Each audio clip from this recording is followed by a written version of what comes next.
Hello and welcome back to Reality Check on a day when the UAP caucus in Congress is having a secret meeting in a skiff to hear from the new head of Arrow, Tim Phillips, and also the gentleman who presides over America's darkest, deepest secrets, the controller of the special access programs.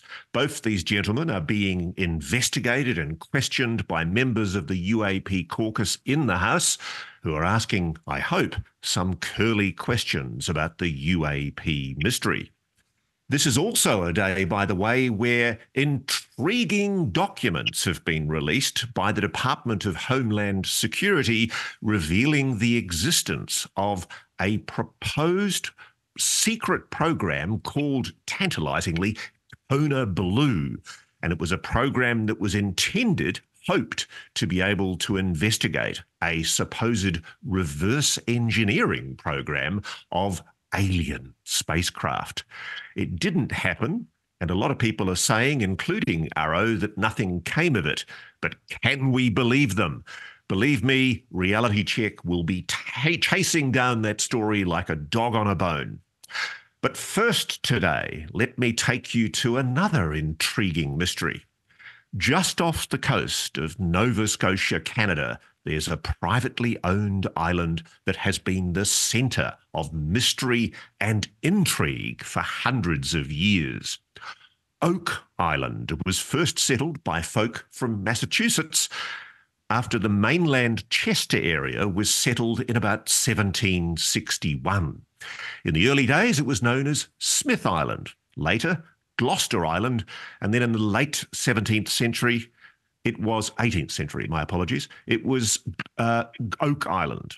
Now, for reasons that I'm hoping our interviewees today will explain, ever since the mid-1800s, Oak Island has been the centre of feverish speculation about hidden pirate treasure.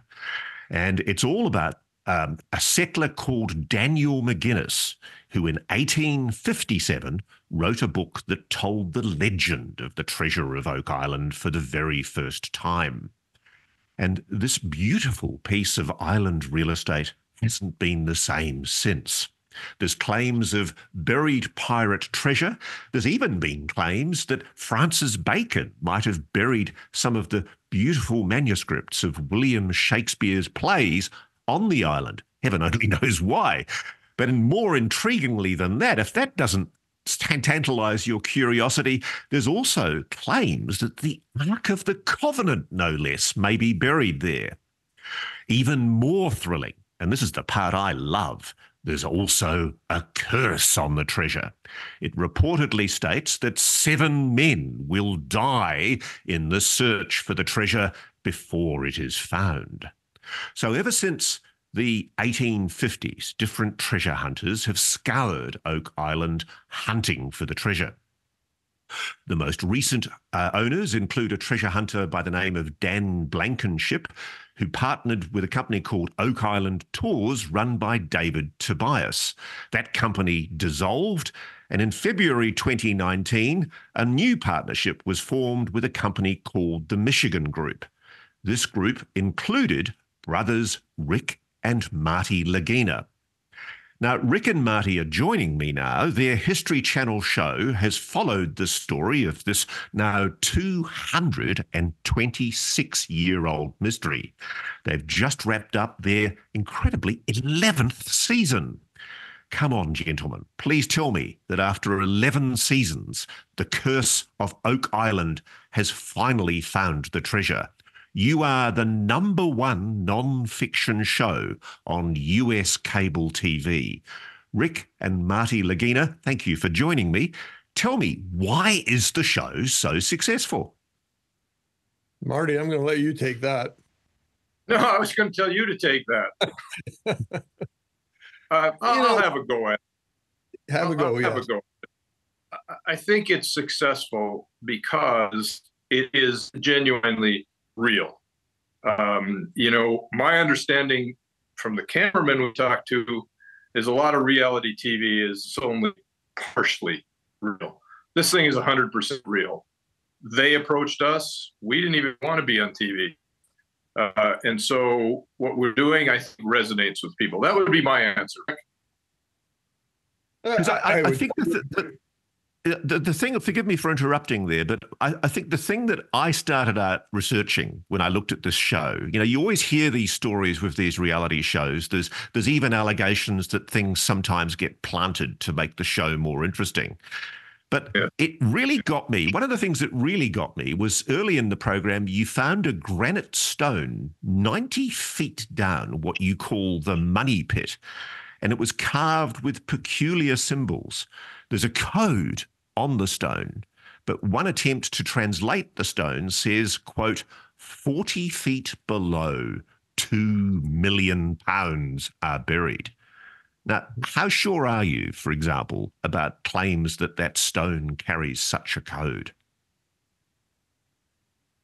It's a difficult answer because we don't currently have possession of the stone. It was seen by many people. It ultimately ended up in John Smith's fireplace, one of the residents of the island. And then, amazingly, it disappeared. And we have copies. It was written about, but even as we speak, we don't know that the glyphs on it are accurate. But I truly believe that a stone was found. And that day, the stone was recovered right around 90 feet, and some stories suggest higher up. But then at that point, the money pit shaft flooded, and with seawater, and every searcher since then has been stymied. Was it a joke? Was it a, come hither thing? Keep digging and spring the trap.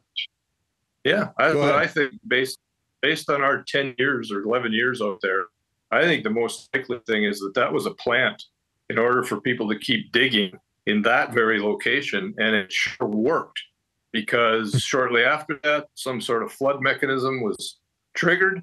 I mean, it worked beautifully, and it was tantalizing enough, so that's what happened, and that's part of the complexity of what we're dealing with.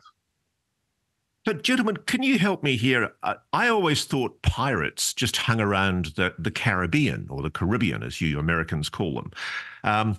What's the story with pirates coming up to as far as Nova Scotia? Why on earth were pirates ever conceivably in that part of the world? Actually, the route past Nova Scotia was following the Gulf Stream back. So pirates would have been using it potentially all the time to go back to Europe. But furthermore, part of this mystery is that coconut fiber has been found extensively on this island and seems to have been utilized to help with filtering the water to flood the trap. Well, coconut fiber does come from the Caribbean. So there are certainly ties, although at this juncture, Rick, we don't think it's pirates. No, we think it's far too complex. The engineering associated with what we have come to understand and or believe is far too complex. There's nothing in the world that would suggest this was a pirate endeavor. There's no similar place where this type of work was done. Not by pirates. So why do we think there's even a possibility that there is a treasure buried deep underground Oak Island? I'm going to let my brothers. Yeah. How long do you have? I mean, I'm happy to hear it. Okay. There are all kinds of people who will tell you their own theories and with reasonable credibility as to why. But there are two things at this juncture, in my mind, and I'm sort of the skeptic. At this juncture, there are two things that make me think it's quite possible, probable even. One is the complexity of what we keep uncovering and the artifacts that keep going back farther and farther into history. It's just something very odd and very difficult to accomplish happened there. So that would be one. But the bigger one, since I think science is very important, we continuously get samples of the water at depth that has abnormal concentrations of silver, gold, copper, zinc. And the scientists doing the work say it's coming from some rather large source that we haven't found yet. So that's why I think there's something there. So just explain to our audience who may not be familiar with the show, you've referred to something about the complexity of the tunnel system that you think is underneath the Oak Island, potentially to conceal the treasure. What have you found, and how does it demonstrate complexity? Your turn, Rick. You have to believe in the somewhat believe in the historical narrative that, you know, when the initial companies explored, they triggered a booby trap system, triggering the intrusion of seawater into the bottom of the money pit shaft. And once they realized it was salt water, they went down to the shore, Smith's Cove, and they uncovered what they believed to be box drains, stones, flagstones on end with a cap rock. It appeared to them that they had some party or parties had removed the entirety of the beach over almost 200 feet and reconstructed the beach to facilitate the introduction of seawater at depth at 90 feet in the money pit shaft. That's quite a feat of engineering. You're 500 some feet away from Smith's Cove to the money pit. And like I said, you have to believe at some level, you have to believe again in the historical narrative. Those initial peoples saw what they saw, recorded it, unfortunately not sufficiently well enough. And the old adage holds, right? They weren't looking for proof of engineering complexities. They were looking for a treasure. They figured if someone had gone to these great lengths, surely something valuable, perhaps exceedingly valuable, is buried at depth. So, but in terms of our work, you know, it's what we've uncovered in Smith's Cove. We're still trying to prove original work, but again, everything that we have seen, the carbon dating, the application of science, C14 testing, dendrochronology, all of that points to, as Marty said earlier, very early attempt at disguising or protecting something of immense value. Yeah. So roll me back to 1857, to the story of this young man, Daniel McGinnis. What did he find, and what prompted the book that he wrote about the legend of supposedly buried treasure? Actually, you need to go back to 1795 with Daniel McGinnis. He and a group of boys went over to that island and found. What's that, Rick? Just three boys, but they weren't. That's the story. They weren't boys. They were young men.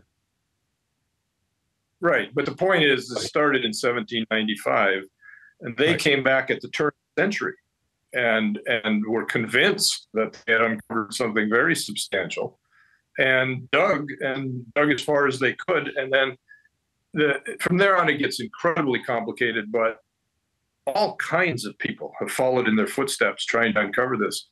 One thing we know for sure is the workings underground at this point are incredibly extensive, just from the searchers, which makes our task even harder. But I mean, President Roosevelt was one of the searchers. John Wayne was involved. All kinds of personalities went after this treasure. And even my Aussie forebear Errol Flynn apparently was one of the people that dug it. He tried to buy the island. He would. There wouldn't have been enough women on the island for Errol Flynn, I suspect. But yeah. But the thing I just want to clarify, did McGinnis and his friends, did they actually find the money pit at the time? Did they see the wooden structure as it was even then? Or is it possible that the money pit was built afterwards? No, that's not possible. What they discovered was not cribbed. It was uncrypted, but they could see pick marks in the clay as they dug down. They were excavating a former excavation. Again, So Rick is right. That intrigues me. So you've got the Chester area on the mainland was settled in about 1761, I understand. Is the suggestion here that as a young boy, he's going there in the 1790s, it was already in existence, the money pit, at that time? Someone had come there and built these elaborate constructions into the ground on Oak Island, even before British settlement on the island. Probably well before. Mm-hmm. Wow. Perhaps. Well, so who was it? Well, if you can answer that, we'd like you to come up and help us. This is where you got me in. I mean, I was doing my research and reading about Daniel McGuinness, and initially I thought, well, surely these fortifications were constructed years after McGuinness made the discovery. But the thing that intrigues me is you've got a young man and his friends going across to this island in the late, as you say, 1790s. He writes the book in 1857. But whatever these fortifications are, whatever this construction is, it was there before British settlers came across from Massachusetts. 100%. That appears to be rigged. Yep. Wow. Yes. So please tell me, what are the most intriguing discoveries that you've found during your search? Marty, you go first. Go ahead, Rick. Okay. Well, look, just this year, I believe these episodes have run, so they get mad at us sometimes for letting the cat out of the bag. But just this year, we found several things that date back to medieval times, and some things that date back farther than that. Inexplicable things like Roman coins, buttons that our archaeologists tells us were out of fashion by the 1600s. So something was going on this island way, way back. And that is really the intrigue. We found a red cross that is medieval, apparently, and might have been associated with this group called the Knights Templar. A lot of it just seems unbelievable, but yet here are the artifacts. So we're trying to pull it all together. I believe we will. Now, that's where my BS detectors, I have to admit, went onto high alert, because not only is there a claim that Francis Bacon might have buried the manuscripts of Shakespeare there, I want you to explain that one to me, but there's also this claim that was very recent, that there might in fact be a location here for the Ark of the Covenant, no less. Please explain. Yes. Your turn, Rick. Look, at the end of the day, we can't prove any of that, okay? Not yet. But there have been some very credible researchers and the research they've uncovered that make it very credible. Peter Amundsen, for one, was one of the first people to come and present the idea of Nolan's cross representing the Kabbalistic tree of life. I always believed that Nolan's cross was important. I think there had to have been a map on top of the ground if people were to come back and retrieve it. There had to be a way to, after an extended period of time, you would have to have some way to locate the site. And I think the one thing that is exceedingly interesting to me is there are still 4 or 5 credible theories that fit the timeline. They fit the dating of the artifacts. They fit the personalities of the time. There's always been by very amazing people that there was this belief that Bacon actually was Shakespeare, or he and Ben Jonson, for instance, and a group of others actually wrote the Shakespearean folios, and that Bacon intended to create a new Atlantis. Several of his manuscripts suggest that. And the man was a genius by all accounts, and actually wrote a treatise on protecting manuscripts with mercury in a watery environment. So it lines up that that is possible, but there's nothing that we have uncovered to date that prove that it's the Shakespearean folios or that it's the Ark of the Covenant. But the research continues, and I have told Marty and others that I think after 226 years of digging and drilling, I think the one sure way to write the final page of that Reader's Digest article is through research. And the research is indicating that these 4 or 5 theories are and remain credible.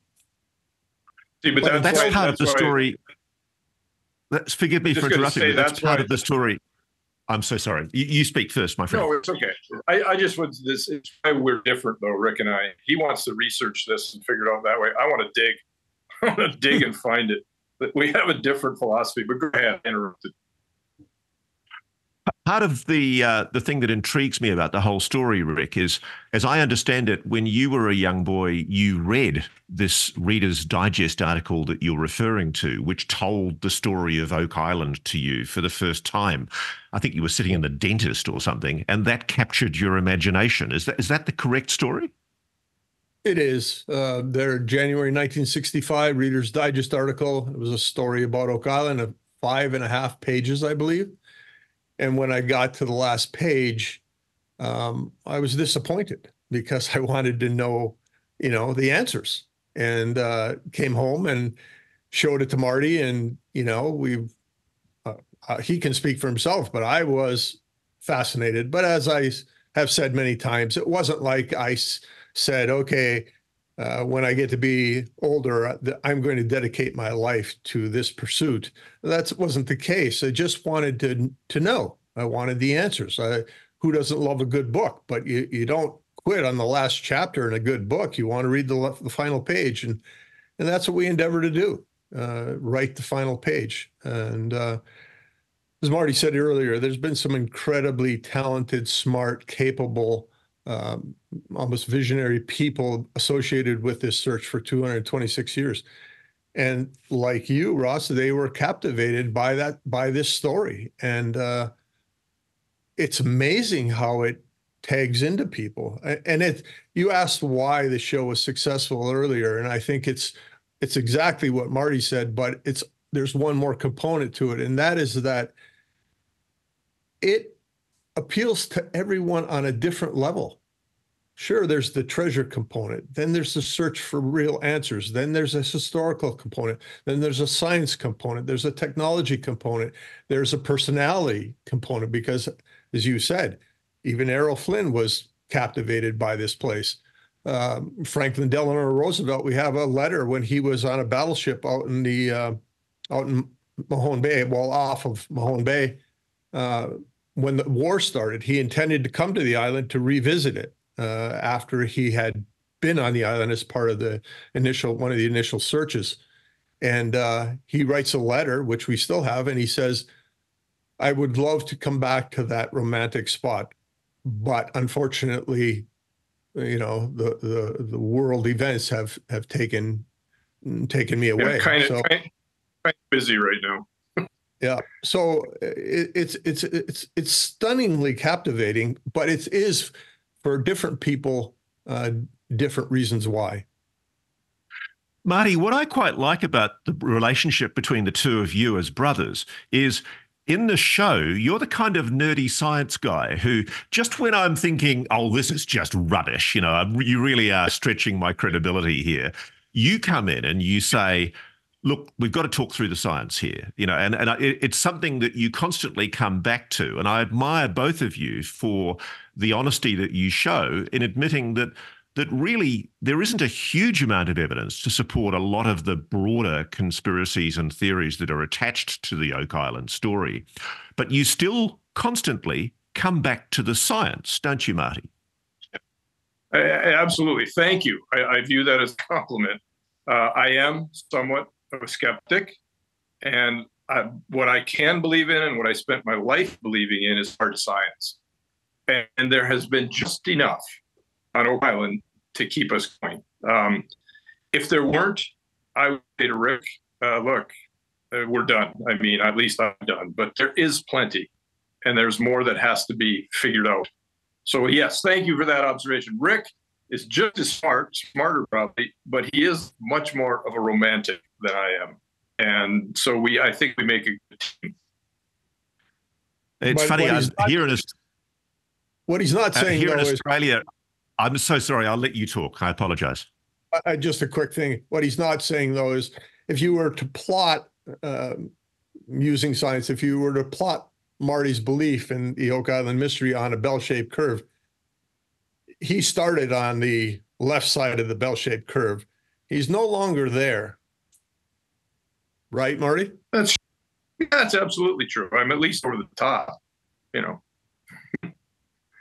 It's funny though, because I think the thing that I think attracts a lot of people, including kids who love the show, is your two brothers who had a dream. One of you had a dream after reading the story as a young kid to go out and search for hidden treasure. And it's funny, I've had a very similar experience myself as a journalist here in Australia. There's a lot of talk about Portuguese and Spanish sailors and soldiers visiting Australia even before British settlement and the supposed Dutch discovery of Australia. And there's rumours of Spanish treasure hidden in caves all along the Australian coast. And I've once spent quite a lot of money of a certain Australian billionaire businessman's money trying to find this hidden treasure and these hidden Spanish vessels. But the intriguing thing is, just off the coast of Western Australia, there's a beautiful galleon called the Golden Dracht, the Golden Dragon, which was wrecked off the coast of Western Australia. And a lot of gold and treasure was indeed found by amateur divers and recovered. So every now and then, I just want to give you guys some hope. Every now and then, these treasure stories do come true. Yes, thank you for that. Yes, and I think you put your finger on basically something that exists in human nature. Find somebody who doesn't like a treasure hunt. I don't think they exist. You know, I mean, it pulled you in, obviously, and it's got a pretty good hold on us. Is there ever going to come a time, though? I mean, what are you doing now? You've just finished the 11th series. There's speculation there's going to be a 12th. I mean, some people might suggest you're flogging a dead horse. You haven't found the treasure after 11 episodes, 11 series. What are you going to do? When are you going to call it a day? We've talked about this. Yes, we have. Two criteria. When it becomes not fun anymore, we've looked each other in the eye and said, if this becomes drudgery, not going to do it. And the other one is when we can't advance the ball. When we feel like we've done what we can and we're not advancing the ball, then yes, hand it off to somebody else. It isn't going to go away. There are plenty of people who write us all the time and tell us how we're missing the boat. This is what we should do. So, but there may come a time, and it may be fairly short if we don't figure it out, where we hand it off. Yes, we have to be foolish. I've got to ask both of you before we go, do you think there is a treasure down below in Oak Island? Who are you asking? Both of you. Marty, you go first, or I'll go first. Go ahead. The answer to that is define treasure. You know, do I believe that? Here's what I well and truly believe. I am not a historian of any record at all.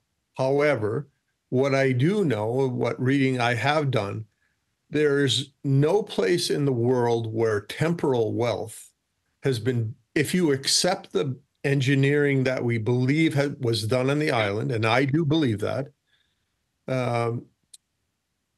nowhere has that been exhibited in protecting or burying temporal wealth to this extent, to this degree. Nowhere. Now, they did divert a river to bury a lark's treasure, and then they diverted the river back. That's the story, as the story goes. But this is far more complex than that. So I believe that the treasure is less to do with temporal wealth and it has to do with something else. You have to be, people ask all the time, how could that have been done so long ago? And my response to that is really quite simple. Human beings properly motivated can have and continue to do remarkable things. So answer the why of it.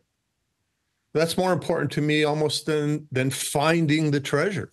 You figure out why, and you have to answer the W's, who, what, when, where, why, and how. But human beings properly motivated can do remarkable things. And I think a remarkable thing was done on that island. To what end? I cannot say.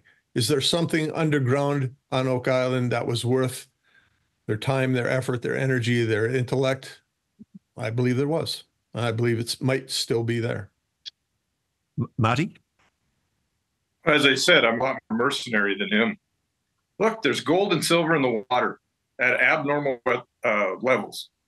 That's science. That's not having to rely on belief or this or that or the other. Until we find the source of those metals, and my definition of treasure is much more simple than Rick. It's conventional. I mean, I just started out looking for gold, silver, jewels, and it's never gone. It's deviated a bit, but that's still what I'm looking for. And I still think there's science that supports that. Yes. I believe there's something associated with what's there, but it wasn't done just for that. Well, I can tell you there are millions of people all over the world who will be holding their breath to see what you've found in Series 11. And I'm sure many people will be wishing you good wishes to ensure that you'll hit the mighty dozen. And hopefully at some stage you'll be telling us you've found a treasure chest full of Spanish doubloons, gold and jewels. And I, for one, will be cheering you on. This week, we've got something very special for you.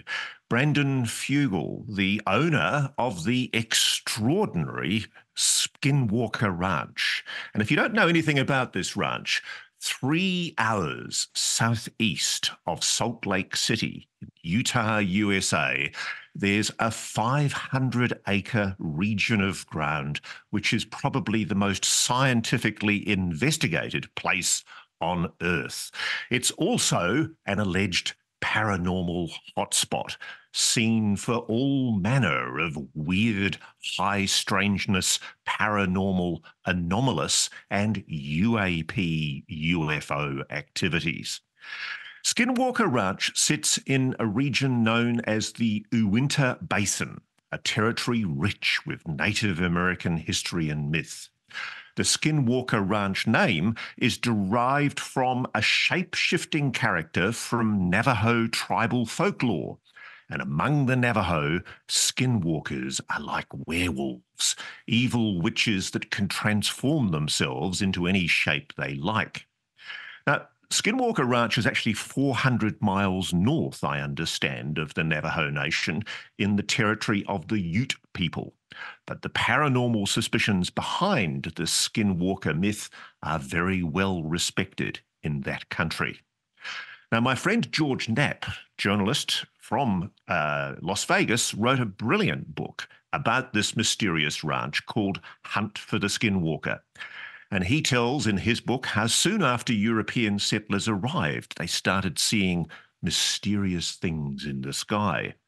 And it's gone on right through to the present day. There was a family called the Shermans in the early 1990s who reported to local media how they were experiencing all manner of paranormal phenomena, including a ship, some type of craft, hovering over their property the size of a football field.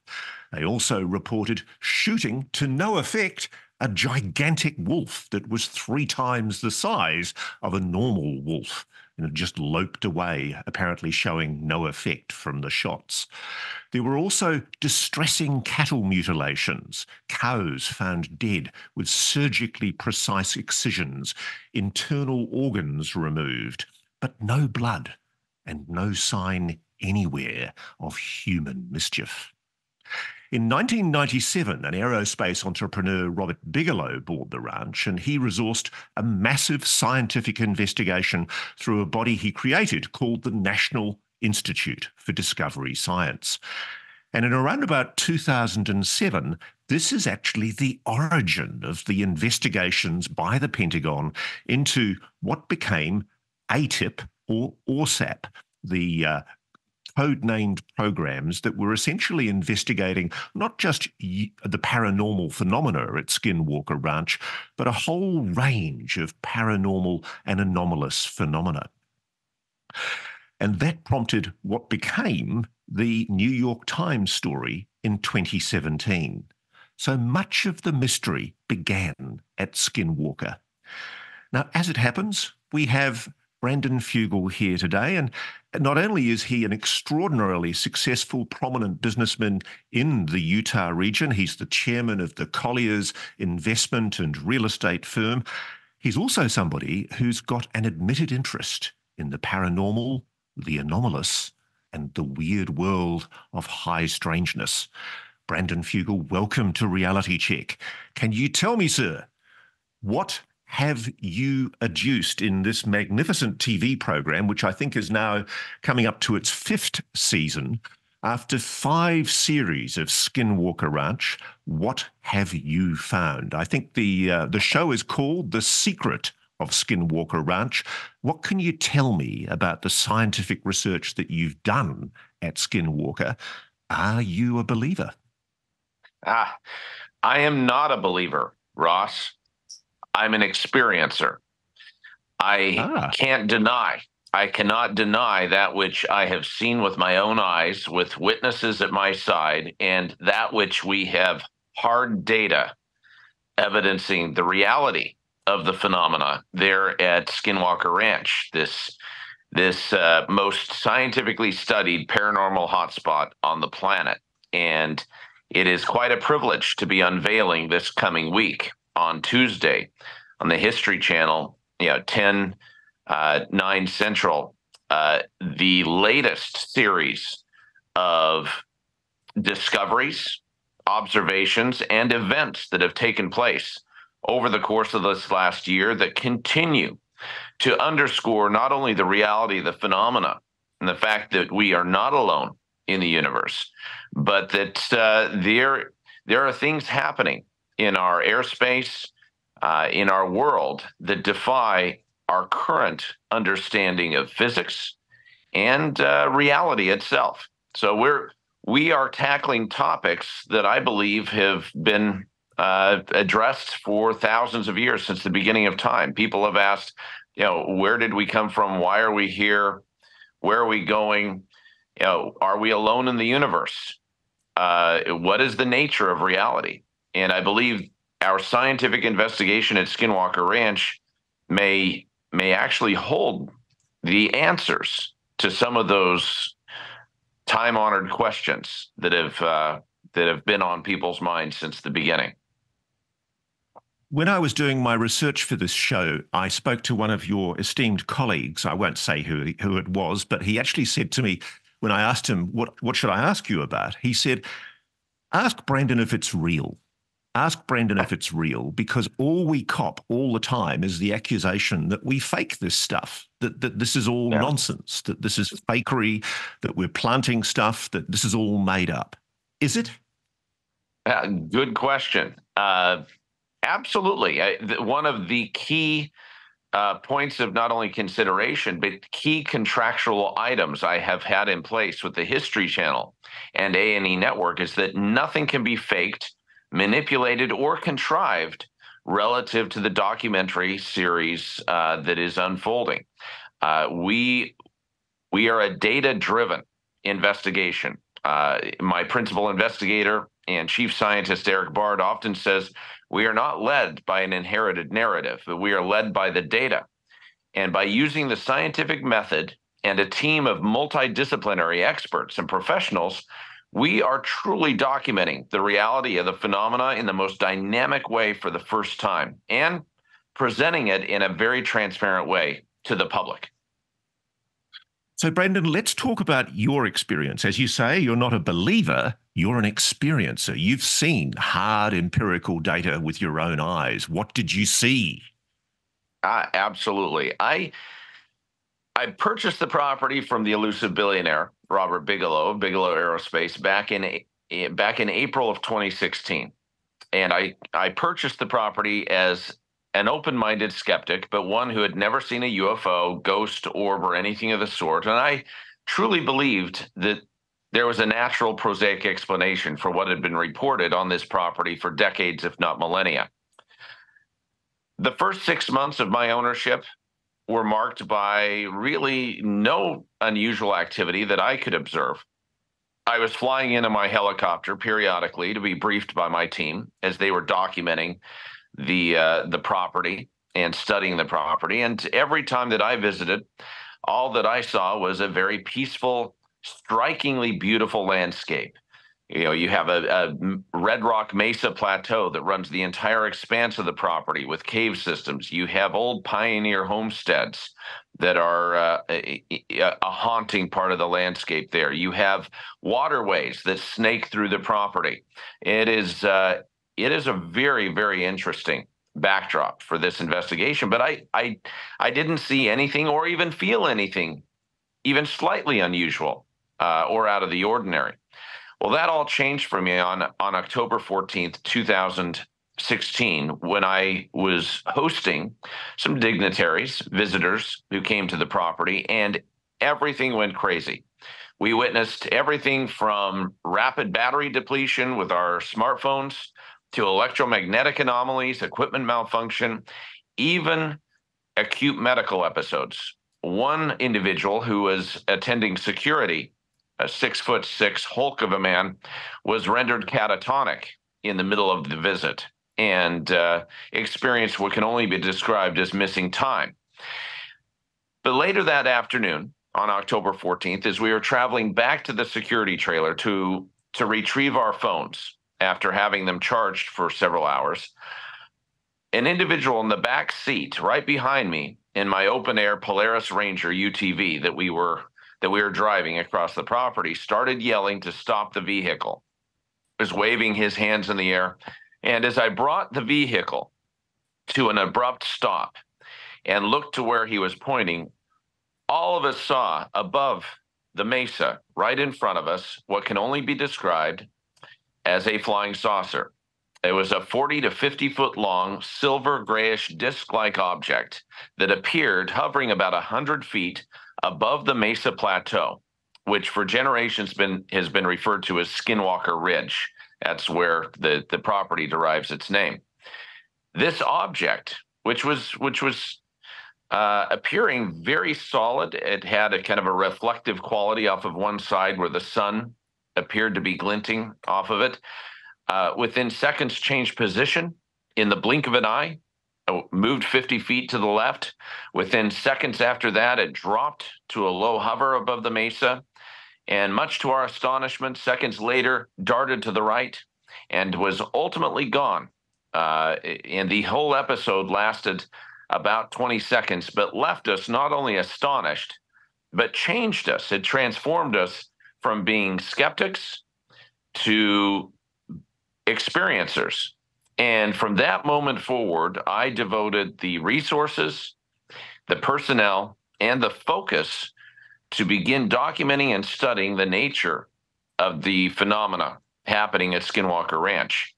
I had no intention of ever revealing my identity as the owner, even after that event. I didn't want any of these topics to distract or undermine my professional activities as chairman of Utah's Colliers International operation. We're the largest commercial real estate firm in the Intermountain West. We represent a lot of Fortune 500 companies, significant institutions, and I did not want my career spanning decades to potentially be undermined by the controversial nature of not only this ranch, but the subject matter, the topics. But as the years passed and we gathered data, drawing from dozens of surveillance cameras and scientific instrumentation monitoring the property, the History Channel and A&E Network and producers reached out to me, and after a year of persistence, I agreed to take a meeting with them, told them that I wasn't really interested in letting cameras behind the fence, but ultimately was persuaded to allow a first ever documentary series effort to come inside the fence, inside the military grade gated fence entrance, to study and document for many months of the year, for 3 to 4 months out of the year, the strange activity, the experiments, and the research being conducted on really what is the most scientifically studied paranormal hotspot on the planet. Look, I take my hat off to you, to be honest, Brandon, because I, like you, started out a very determined skeptic, thinking that when I wrote my book, I was going to prove that all of this was bunkum. And as I've got sucked further and further down the rabbit hole, I've been waiting for that moment for whenever and if any of this paranormal UAP phenomena shows itself to me. And frankly, it hasn't done it yet. My friends say that it's doing it to keep me skeptical, because it needs me as a journalist to keep on being skeptical. So I'm going to be skeptical for a moment. I'm going to ask you, did you get vision? Did you get imagery of what you saw that day? And if so, why not? Because it strikes me so much about Skinwalker.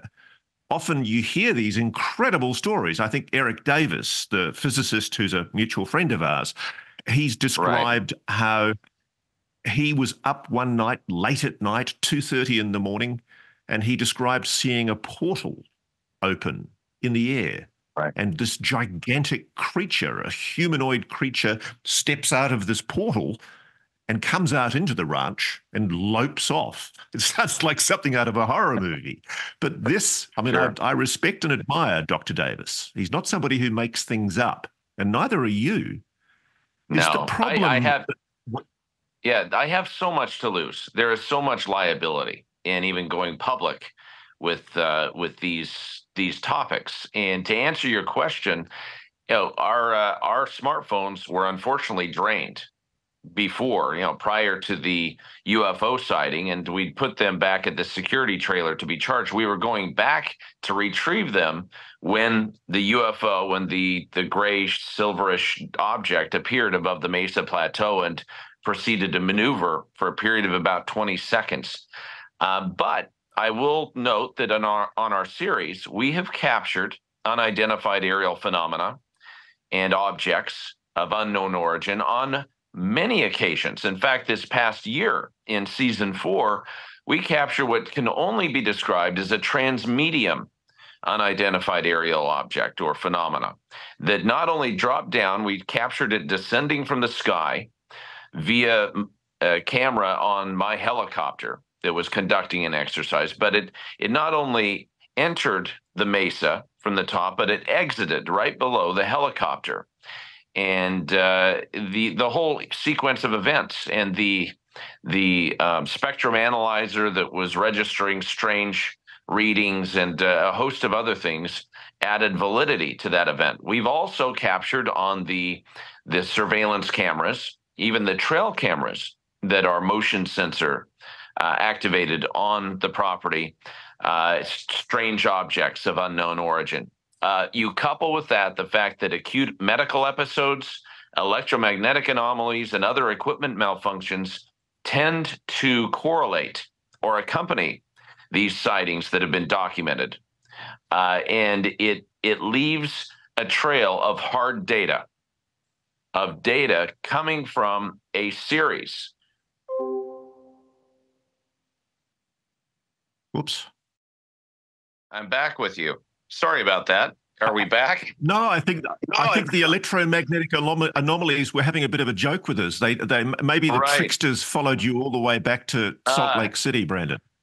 Yeah, I apologize. Well, people speak of what we call the hitchhiker effect, where strange phenomena seems to not only attend these topics, but actually follow people home after they have engaged on the property. And it's real when you have data, when you have countless witnesses, and you have video and other evidence supporting these claims and these observations.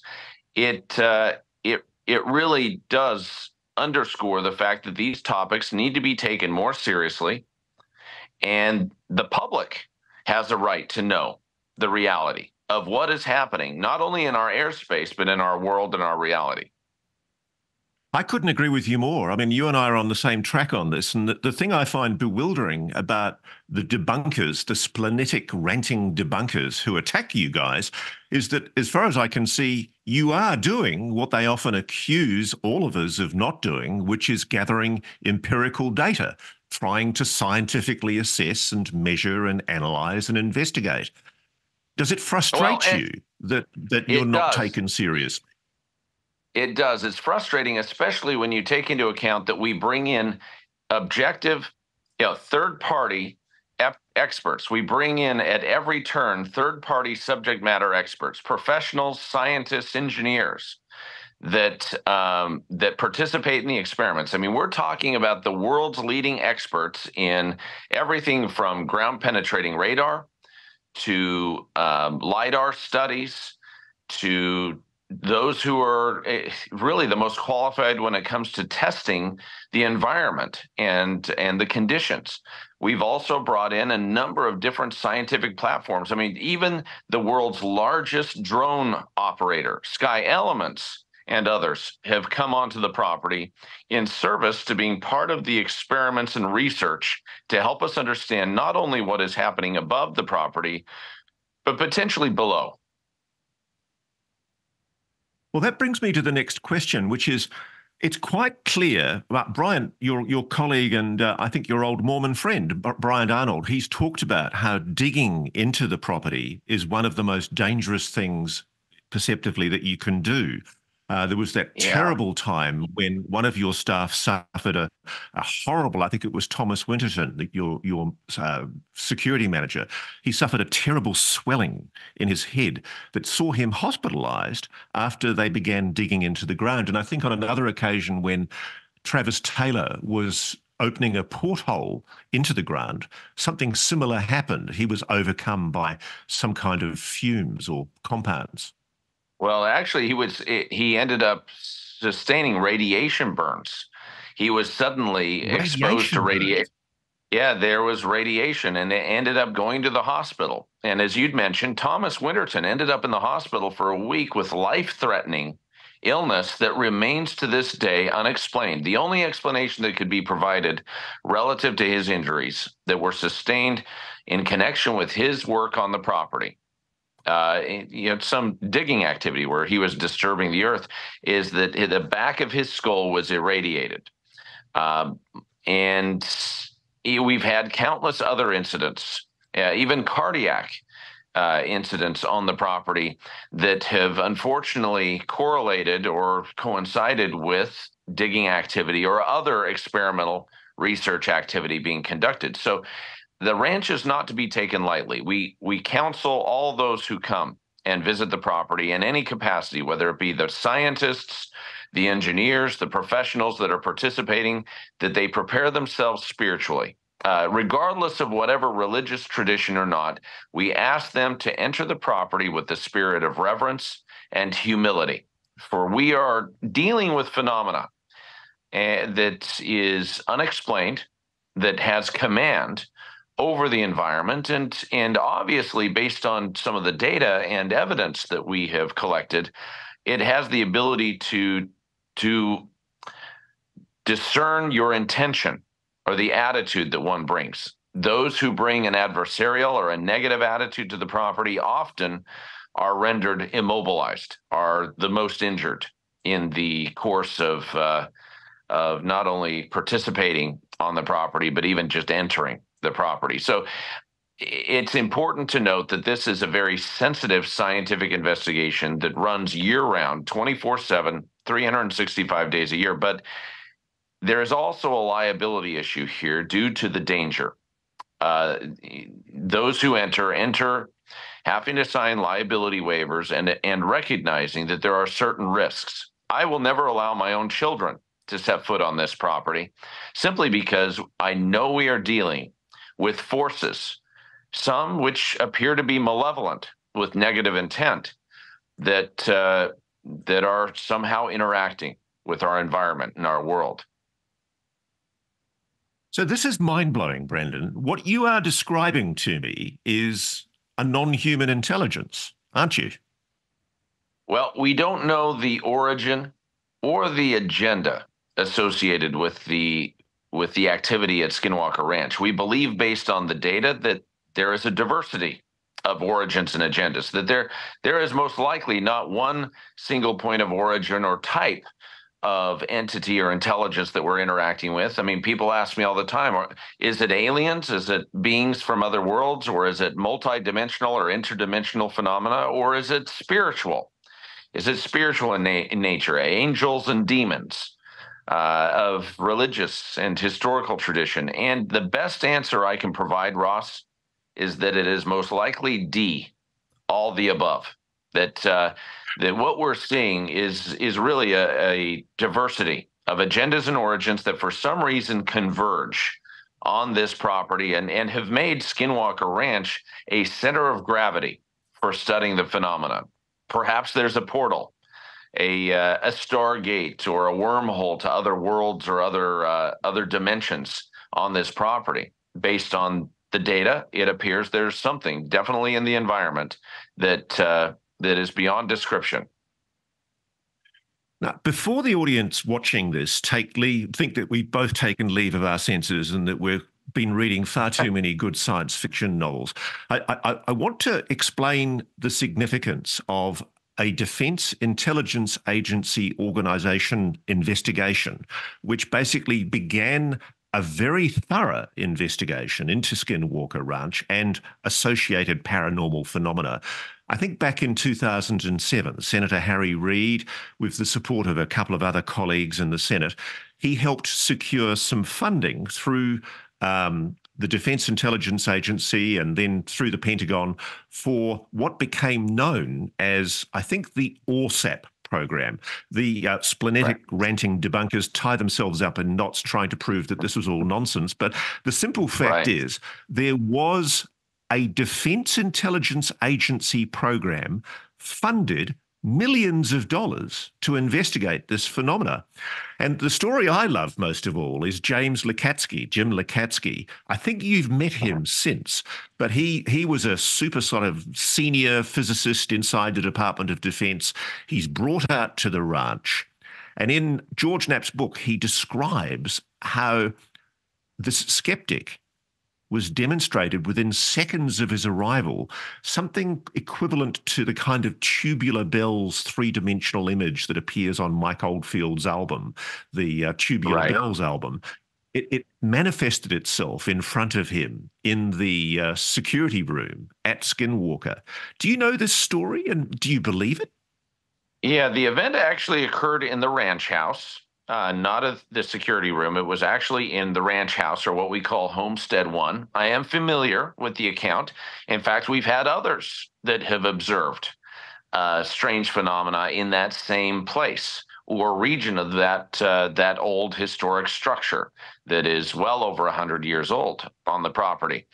The fact that this property was part of a Pentagon-funded black budget program with tens of millions of dollars focused on the potential national security implications and the reality of the high frequency of UFO or UAP sightings, coupled with bizarre cattle mutilation activity and other high strangeness, I think really does differentiate not only this effort and this location from others for whatever reason, but I think it really helps underscore the seriousness and reality of these things. A few weeks ago on Reality Check, we interviewed a theologist, Paul Thigpen, and the wonderful Congressman Tim Burchett. And Tim volunteered to us. We were talking about religion and we were talking about the possibility that what the phenomenon is may in fact be, is it wrong to talk about angels and demons? And I know you follow the Latter-day Saint Church, the Mormon Church, and sure. I was fascinated. You had me reading Mormon scripture, Brandon. I've become a convert. I've started reading Mormon scripture. And in the Latter-day Saint scripture, the prophet Moses has a vision of the cosmos, and God tells him, quote, "Worlds without number have I created, And I also created them for mine own purpose. And by the Son I created them, which is mine only begotten. But only an account of this earth and the inhabitants thereof give I unto you. For behold, there are many worlds that have passed away by the word of my power, and there are many that now stand, and innumerable are they unto man. So the Mormon religion, the Church of Latter-day Saints, clearly contemplates an acceptance of other non-human intelligences. True?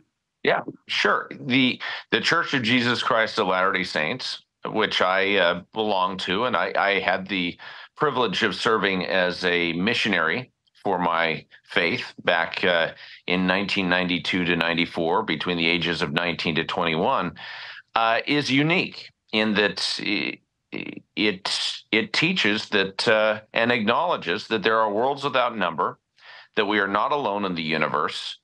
And I believe that it also advances that we are part of a divinely constructed, intelligently designed reality. And, you know, with Jesus Christ and the gospel of Jesus Christ being the focus and the centerpiece of our faith, coupled with a cosmic worldview, I believe that it offers a clear roadmap for understanding the purpose of life and the nature of our existence. And people have asked me, you know, based on your faith, what is the purpose of life? Well, in our scripture, it states, or God states, this is my work and my glory to bring to pass the immortality and eternal life of man. And what we are seeing here at Skinwalker Ranch also delves into topics involving consciousness, the nature of consciousness, and whether there is something much more complex as far as our existence, and how that may play out in the environment at Skinwalker Ranch. I don't think it's any coincidence, is it, that after the National Institute of Discovery Science, Robert Bigelow, the predecessor owner of Skinwalker Ranch, he's now funding incredible research into consciousness, isn't he? Yeah, millions of dollars. In fact, he has established essentially an endowment to award millions of dollars to those who are conducting groundbreaking research into the afterlife and really into the nature of consciousness itself. That's probably a key indicator as far as where some of these topics go in trying to understand our place in the universe and really this planet.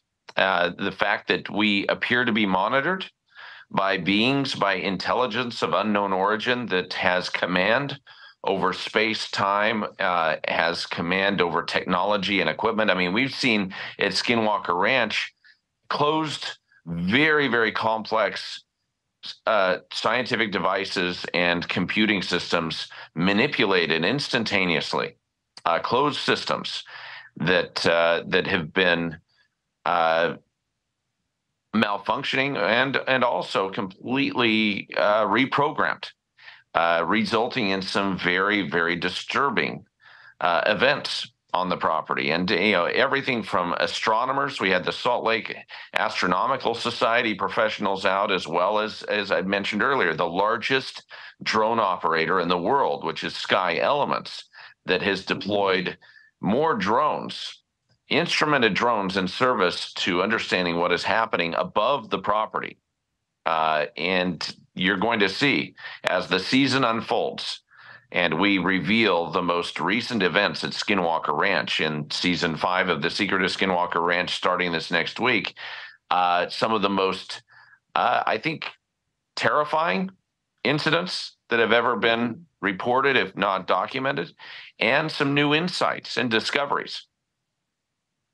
Well, can I ask you this then, Brandon? I've spoken to people who've worked at the ranch who've described how people who've been in combat, people who've seen death, people who've seen the darker side of humanity, they're often the people that the phenomenon latches onto. You talked about the hitchhiker effect. And there's one guy in particular, I won't name him to respect his privacy, but he describes how he was followed home by some kind of paranormal hitchhiker.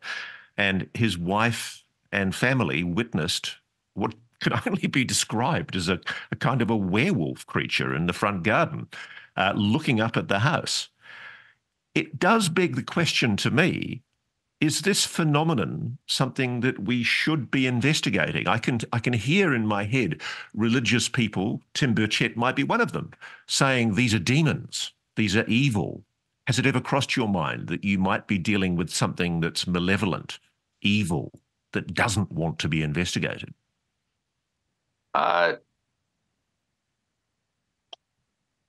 Assigning intent, assigning cause to these events as they unfold is difficult. I believe that science will ultimately give us the answers using the scientific method, and following that method and being led by the data and not just stories or an inherited narrative will be an important part of getting to the truth and really focusing on the truth and on really gathering the reality of all of the collective data that has been assembled on this property. I mean, a lot of people who preceded me have documented and recorded activity out in the Uinta Basin and even this property. We brought in retired law enforcement, the former deputy sheriff who responded to events of bizarre cattle mutilations and even UFO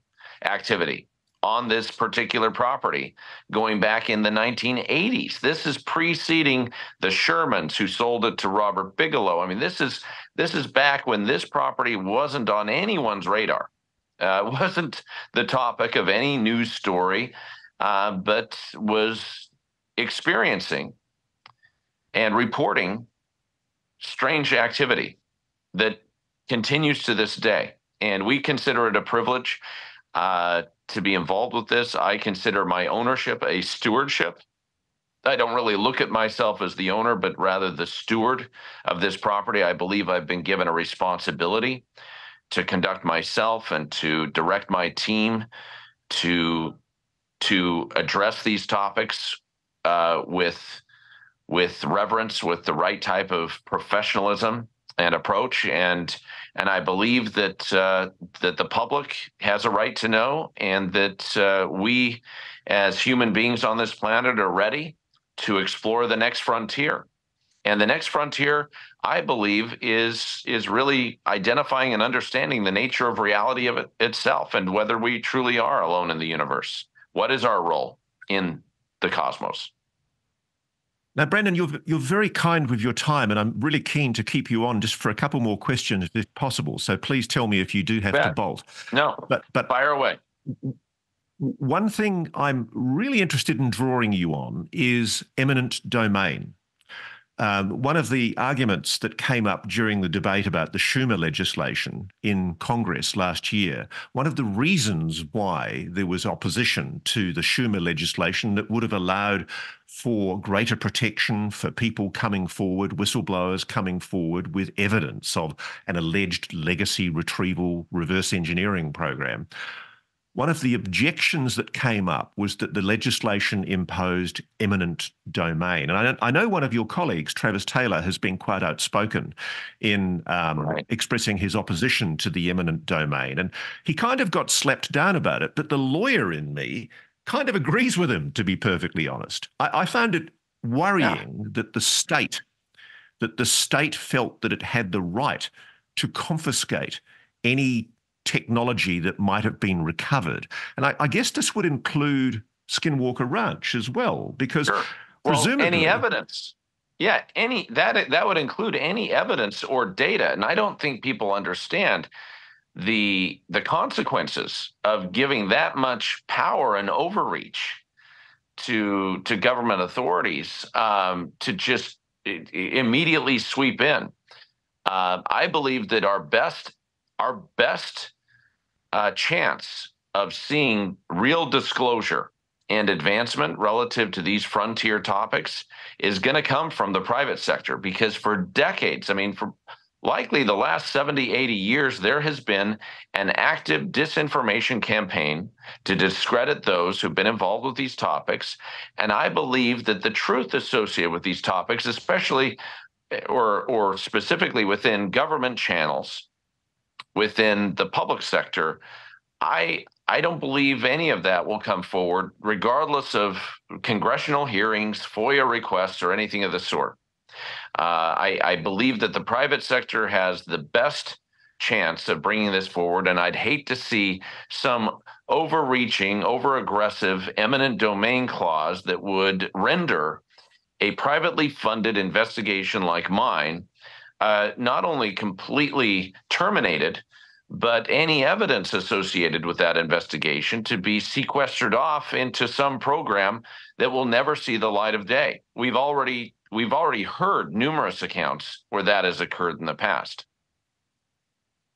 Brandon, can I ask you about your opinions of the Arrow Historical Review report that came down a few weeks ago, which essentially debunked all of this, basically saying there's no evidence, and it leads the reader to the suggestion that all of the people, and we're talking here about prominent scientists like Dr. Eric Davis, Dr. Travis Taylor, people like Jay Stratton, Jim Lakatsky, all of Hal Puthoff, all of the people who at different times have either had dealings with Skinwalker Ranch or taken an interest in the phenomenon associated with it.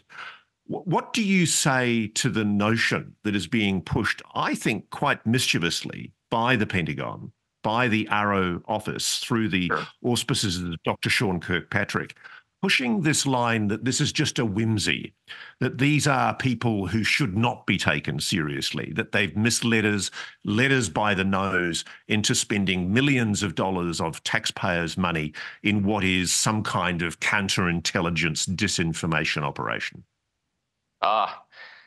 It's nonsense. They debunked one thing. I mean, the report debunked nothing. It completely avoided and dismissed countless events and pieces of evidence that have been amassed over decades. It completely ignores using the scientific method and looking at those events that have occurred and repeatedly, those reports that have been brought forward. I mean, how they can and any report can simply dismiss the testimony of decorated fighter pilots, law enforcement, and others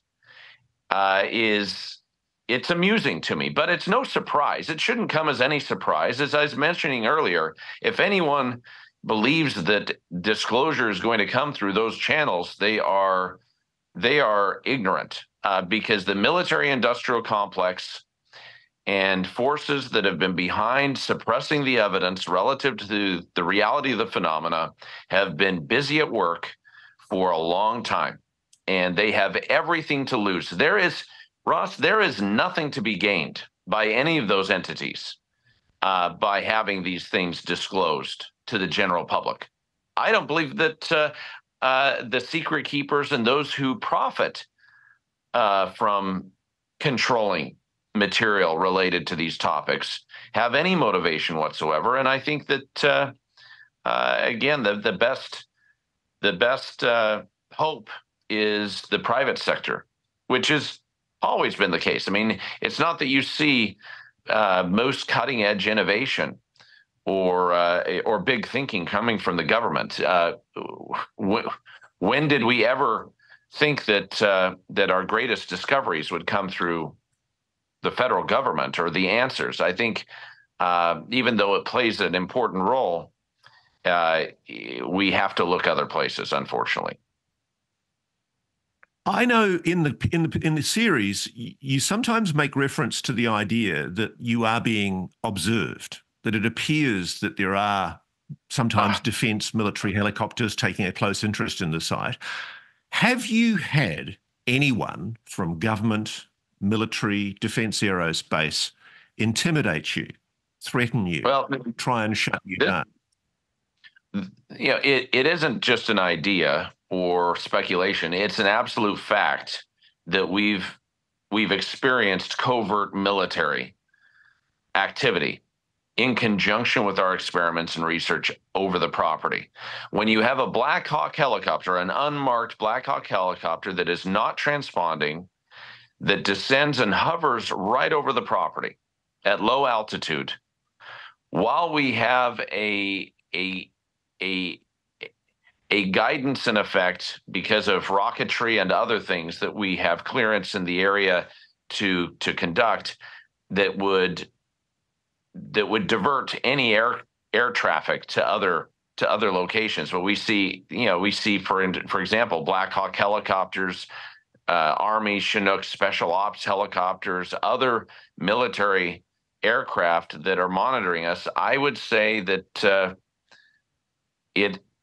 it's confirmation that there's something going on here, that there are many people that are interested and entities that are interested in what is happening at Skinwalker Ranch, which gives us some cause for pause. I mean, there are members of my team that are very concerned about the monitoring activity that we have observed and we have documented. But we remain vigilant, and we're not going to be intimidated. We're certainly not going to stop or dial down our investigation. We are more dedicated than ever, especially based on the events that have occurred the last year that we are now going public with for the first time. I think the public is going to be shocked by what we are about to unveil, not only because of the data and the evidence, but also some of the events that were truly disturbing, that involve danger, that without giving away anything, were quite harrowing. So I'm very excited to unveil transparently what we've been documenting, what we've been experiencing at Skinwalker Ranch. We explore regions of that property that have never been touched or explored, and we've had some surprising insights as a result. So we're looking forward to the days ahead, and I look forward to a follow-up conversation to answer any questions as these events unfold. Well, I think all of us are cheering you on and hoping that you can provide some really good scientific data that helps prove and validate this phenomenon. The one thing I am skeptical about, though, I mean, I agree with you that it has to come from the private sector. I think government is hopeless. I think there's very little prospect of any positive affirmation from government about what this really is. But you're quite clear. Just before we go, I want to pin you down on one thing. You're quite clear that you believe there's been an ongoing government cover-up and disinformation. That's not some wacky conspiracy theory. You're seeing it, you've experienced it, you think it's real. Why? Why not? Why can't Joe Biden come out and just say, look, ladies and gentlemen, we know what's happening at Skinwalker Ranch is real. We know there is a non-human intelligence. Why not just come out and admit it? I believe that even our own elected officials are rendered helpless because they don't have a, quote, need to know, unquote. Even our presidents in this day and age don't have a need to know and do not have access to the material and the data relative to these topics.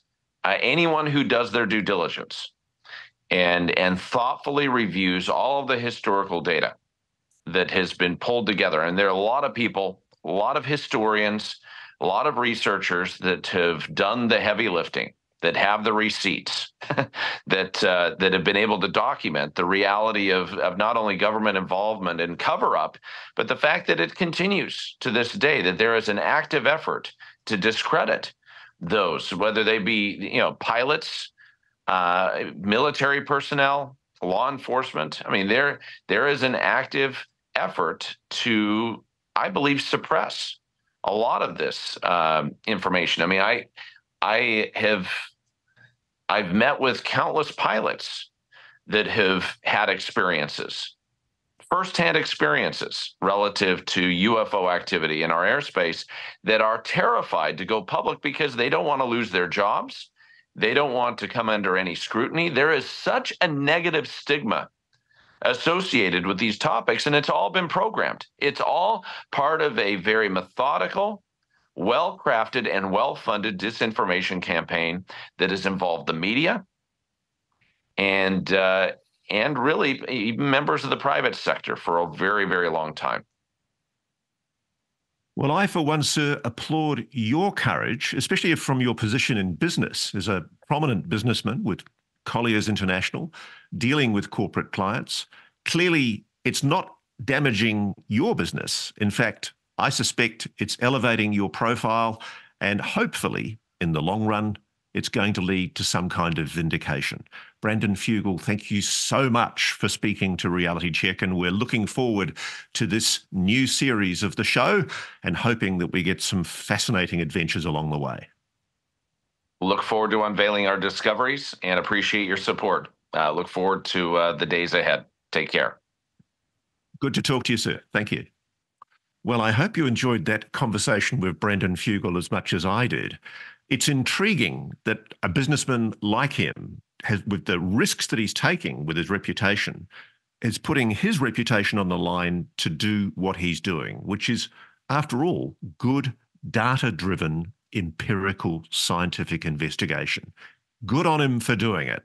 I can only applaud. Now, we, of course, have many, many viewer questions, and I can never answer all of them. But there are a lot of questions today that I'd like to respond to. Here's one. Why the footage is always so short? The man describes the objects hovering above the base. This is Jonathan Butner.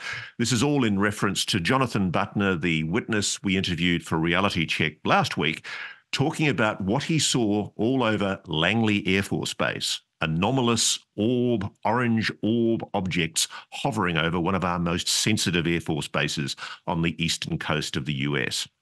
And this gentleman asks, why the footage is always so short? The man describes the objects hovering above the base, yet the constantly repeating video is showing the object moving to the left, ... I get the point of the viewer. The simple fact is, as Brandon Fugal has just told us, often in the emotional circumstances of seeing one of these objects, a lot of people, I've noticed this, a lot of experiences say it takes a while for them to even think about picking up a camera. Now, Jonathan Butner, when he took the images that he did take, he took a lot more than he was giving us. And I've got a large amount of extra vision, and maybe we should have run some of it a bit longer. There was longer vision that was provided to us. The problem is, let's be honest about it, mobile phone cameras are crap. They're not very good at recording imagery. So next time anyone's looking at Langley Air Force Base, please take a FLIR infrared camera. They're only 150, 200 grand, and make sure that you get high quality, high resolution images for our viewers. I completely agree with you. I'm only being sarcastic. It's very, very important that we do start trying to monitor these bases in a much more methodical way, because since that story aired, I've had dozens of emails from people telling me about other Air Force bases, including Nellis Air Force Base, another very important US Air Force base where these exact same objects are being seen by witnesses, and they're in touch with me at the moment.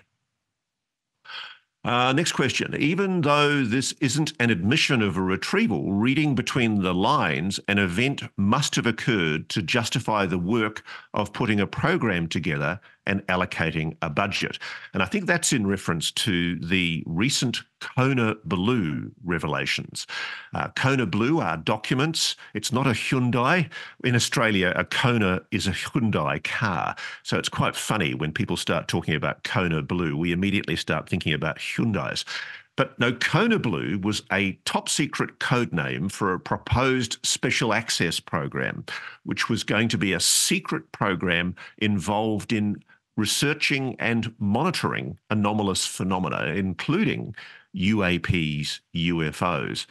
And look, the simple fact is that this question is suggesting that there is an admission of a retrieval. No, it's not. I think it has to be clearly stated that KONA BLUE never happened. It got kiboshed. Somebody, probably the Department of Defense, intervened. The Department of Homeland Security was taking extremely seriously the possibility that there were anomalous phenomena. They were approached by people. I suspect Jim Lakatsky from the DIA.